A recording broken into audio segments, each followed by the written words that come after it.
আসসালামু আলাইকুম এভরিওয়ান। আমি আবারও আপনাদের মাঝে নতুন একটি ভিডিও নিয়ে উপস্থিত হলাম। আমি আলামিন সর্দার। এই ভিডিওটা হলো বাংলাদেশ থেকে সৌদি আরব যাওয়ার পথে আমাদের ওয়েটিং ছিল কুয়েত বিমানবন্দর।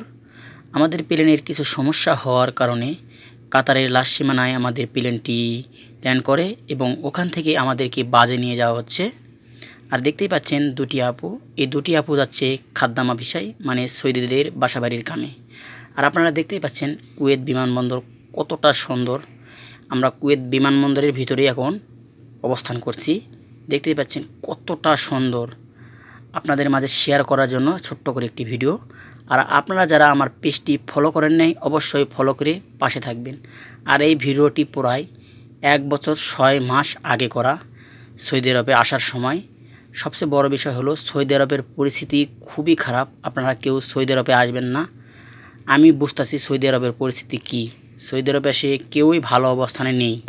আমি সৌদি আরবে এসে 15-16 মাস হচ্ছে, এখনও ঋণই শোধ দিতে পারি নাই।